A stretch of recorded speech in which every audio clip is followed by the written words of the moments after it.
What's going on, guys? I hope you guys are having an awesome day. In this video, guys, we will be doing another comparison. However, this is not the comparison that you guys think that we normally do on the channel. Instead of comparing weapons, guys, we will be comparing two amazing training spots in this video, and that is the Nightmare Zone going up against the Sulphur Naguas training spot in Camtorum. I want to give a big shout out to Too Small Paul for suggesting this idea in my previous community post. And if you guys do enjoy this video and want to see more like it in the future, please be sure to leave a like on the video, subscribe if you're new to the channel, and let me know in the comment section below which future comparisons you'd have in mind, and that can be for weapons or training locations. I'd be more than happy to look into it. With that being said, guys, let's hop straight into the comparison. The first factor we're going to talk about is accessibility or ease of access. So starting with the Nightmare Zone, the Nightmare Zone is located north of Yanil, and you can easily access it with the grouping teleport option to Nightmare Zone that has a 20-minute cooldown. You can also use a Yanil teleport tablet and then run northeast until you get there. Overall, it is very easy to access for anyone. Now moving on to Sulphur Naguas, they are located in the ancient prison beneath Camtorum, and getting there is a little bit more of a run. The quickest way to get there is by using the calcified moth teleport or by using the Quetzal transportation system and running north all the way there. Once inside the antechamber, you must go to the southwestern entrance in order to get to the area with the Sulphur Naguas.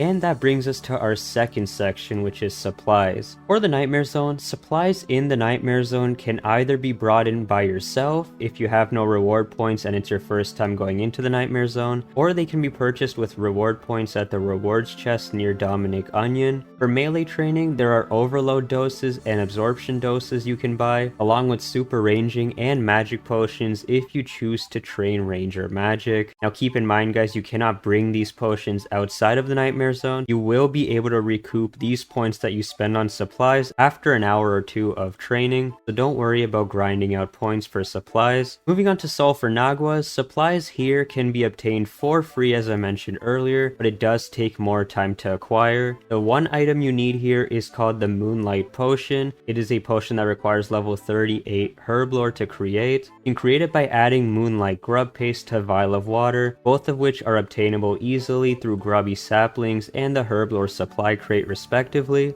Unfortunately, you do need to run all the way northwest from the Sulphur Nagua room and well into the Earthbound Cavern to get the supplies to make these. A dose of the Moonlight Potion does provide a temporary skill boost to attack, strength, and defense, and it does restore your prayer points about as much as a prayer potion does. So in a way, it is a much better version of an overload potion, and it also does not decrease your hit points. Once again, the values of the boost may vary and it depends on your Herblore level, so keep that in mind. The best part about this is that you do not need to bring prayer potions, which are very expensive, or your own super set potions. Near Sulphur Naguas, there are moonlight moths that you can catch with 85 Hunter barehanded, and if you catch these, they will replenish your prayer points, so also keep that in mind. I didn't mention it earlier because not many people have 85 Hunter. Now the third factor I do want to talk about is your AFK setup. So starting with the Nightmare Zone, once you have your supplies and are ready to go, you can buy different kinds of modes in the Nightmare Zone. However, the best is usually the customizable rumbles, which are 22,000 GP for normal mode and 26,000 for hard mode. You can deposit money beforehand into Dominic's coffer, that way you don't have to carry a cash stack in your inventory to pay for sessions. Also should take a locator orb if you've done Dragon Slayer 2, or a rock cake to get yourself down to 1 HP. That way your absorption potions can last a lot longer, and it does help if you use a Darok setup. There are multiple bosses you can pick from based on your quest completed, but these are my personal 5. And you do want to select at least 5 so you do earn back a decent amount of points per hour in normal mode. If you do choose less than 5, you will barely gain enough points to recoup your supplies, so do keep that in mind. Once you're in the dream, make your way to the middle of the room and stand beside the blood splats. These are where the monsters will spawn from, so do not stand on them, stand beside them. Next thing you want to do is drink a couple of absorption absorption potions, overload, and locator orb yourself down to 1 HP. Once you've done this, you can go 5 minutes before your overload resets, and you need to sip another dose. Keep in mind that once your overload does reset, you'll go back up to about 51 HP. So if you are using Darox, your DPS will decline significantly if you're not paying attention. Try not to let too much of your health regenerate, as that will drain your absorption points a lot quicker. And now with that being said, let's move on to Sulphur Naguas. Once you have your Moonlight Potions ready to go, you can make your way to the Eastern Room with the sun symbol, and that's where you'll be to AFK for about 10 minutes before needing to run west to reset your aggro. Unlike the Nightmare Zone, there's no mode or payment necessary here. However, the AFK spot is usually pretty busy since it's not an instance mode. Now guys, the fourth factor I do want to compare is the experience rates and rewards that you can get from both of these spots. So starting with Nightmare Zone, there are many different types of combat setups you can use, but for the sake of the video, we will discuss popular melee setups that are AFK. For a normal Rumble session, you can expect anywhere from 70,000 to 100,000 melee XP per hour if you use standard strength gear, such as full bandos, a face guard, and a whip. Of course, if you use higher tier gear and have high melee stats, you can expect 6-figure experience for sure. But if you are willing to spend a lot of money on degradable armor, Darox and full Blood Moon armor are the ideal way to go here. With these two setups, you can get about 30 to 50% more XP per hour depending on how focused you are. When it comes to Nightmare Zone points, normal mode will grant you some, but not a lot, so if you do want points over XP, try hard mode instead. You'll get a decent balance of both. However, for training purposes, most people do prefer normal mode, so your DPS is a little higher. When on hard mode, you can expect to get over 200,000 Nightmare Zone points per hour, while on normal mode, you might struggle to hit 100k an hour. While there are multiple items you can purchase with these reward points, the only things worth buying are imbues for your amulets and rings, and herb boxes for herbs to make some GP. The imbues are probably the most sought after in the Nightmare Zone, as they significantly enhance your DPS and XP rates. Now when it comes to the Sulphur Nagua training spot, there aren't many ideal setups. In fact, it's probably only worth coming here if you have a dual wield weapon, like the Sulphur Blades or the dual Macwo Weedle. I would strongly suggest using Protect from Melee and Piety here for much better XP rates, and for that reason I would not suggest bringing Blood Moon armor, only because it lacks prayer bonus to last long here. The time that it takes to run and restock your Moonlight Potions is just too much to warrant doing it so often. But Sulphur Naguas, if you guys did not know, have a -4 flat armor, meaning each hit that you do does 4 damage more than it normally would. If you roll a 1, you will hit a damage of 5. This makes these two dual wield weapons extremely useful here, and with the negative flat armor, the DPS here is absolutely insane. With standard strength gear and a decent prayer bonus, you will easily clear 100 to 150,000 melee XP an hour here with Piety. I also did a comparison with these two weapons specifically in my last video at Sulphur Naguas. If you are interested in the specific numbers, be sure to check it out. I will leave an annotation at the end of this video. In terms of money and loot, there really isn't much to be made here. They drop a decent amount of death and chaos runes, as well as a 1 in 450 chance of dropping Sulphur Blades, which are about 20,000 GP right now. More interestingly, they drop Sulphurous Essence, which can be turned into the Ayat Lali in the Ancient Shrine or the Chest Room for 50 runecrafting experience per essence. And make sure you turn it in before you teleport out, because if you do teleport out, you will lose it. And that, guys, brings us to the ultimate question: which training spot is the best for you? Well, it depends on your gear and your preference. If you'd like to earn Nightmare Zone points for future imbues or herb boxes for money, then maybe Nightmare Zone is better for you. If you're an Iron Man with a desire to train melee and get some decent rune drops and passive runecrafting experience, then Sulphur Naguas might benefit you over the Nightmare Zone. One thing I can say for sure is that the Nightmare Zone is much better for AFKing if that is your priority over all else, as without overload potions, you can get a 20-minute AFK session in before you do need to click, so that is something to think about if you do like AFKing. Now guys, I did try to include every major point in this comparison, but if there is a detail that I did miss, please be sure to let me know in the comment section below. I would really appreciate that. And guys, that does bring us to the end of this comparison video. I hope it wasn't too long, but I did try to include all the major factors here. If you did find this helpful or interesting in any way, please be sure to leave a like on the video, subscribe if you're new to the channel. That being said, guys, I hope you guys take good care of yourselves, and until next time, guys,